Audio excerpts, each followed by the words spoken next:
What's the significance of 154? It's a meme number on the stream, dude. So, it's kind of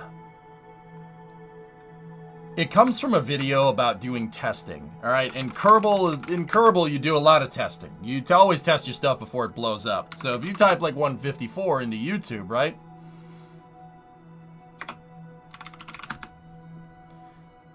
It brings up the 777 wing test. So 154 is funny in the fact that, so Boeing did this wing test back in the day, right? They were trying to test the load factor on 777's wings, on the 777's wings, right? Listen. Again, 75 seconds.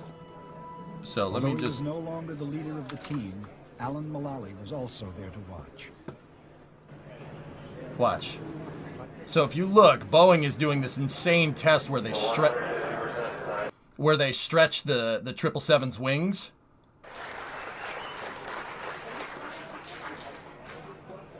Nice, Servo. Here you go. Watch.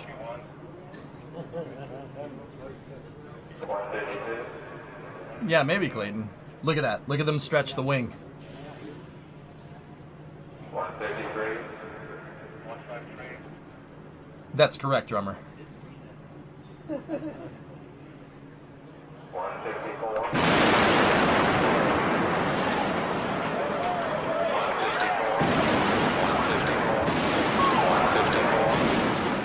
Whichever way you looked at it, the test was a success. 154.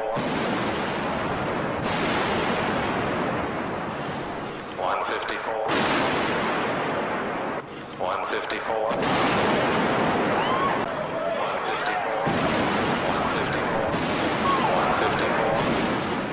154. 154. 154. See that? 154. So, what does that mean? Why is it a big deal that it snapped at 154% of rated load? So, the FAA, to fly people around, has to have a wing load rating of 150%. You have to be able to take 1.5 times the actual wing load. So, when a plane takes off, you have lift, right? And the lift pulls the plane up, right? Obviously, the wings generate lift, and the lift generated from those wings, Bernoulli's principle, just lifts the plane up, right? So, there's like maximum rated load. So like that basically 100% is like how much, if I'm remembering right, it's how much the plane can take off with like a full payload. Like that's 100% loading up the wing. So like when you rotate and the plane is carrying a bunch of people and a bunch of cargo and everything, that's 100%.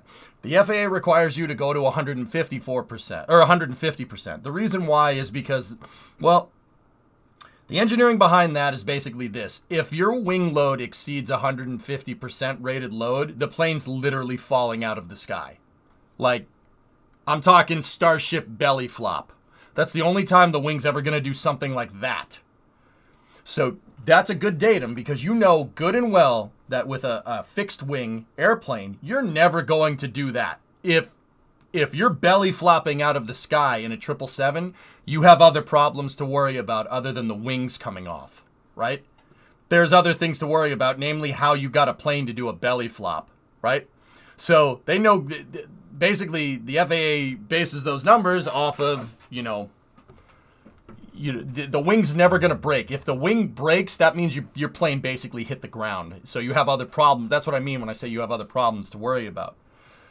So why is 154 significant? 154 is significant because it shows good analytical research backed up by actual hardware testing, all right, which is what aerospace engineering is all about, or any engineering, particularly aerospace in this regard, because anybody that's even remotely familiar with systems engineering when in the application of aerospace, right, knows that you have to do the math to understand what you made. And if you can quantify that with a real world test, you can see how good your math is. And if your analytical model and your real world test correlate, that means it's a well engineered piece of equipment. You're less likely to get like what they would call a design flaw or something, right?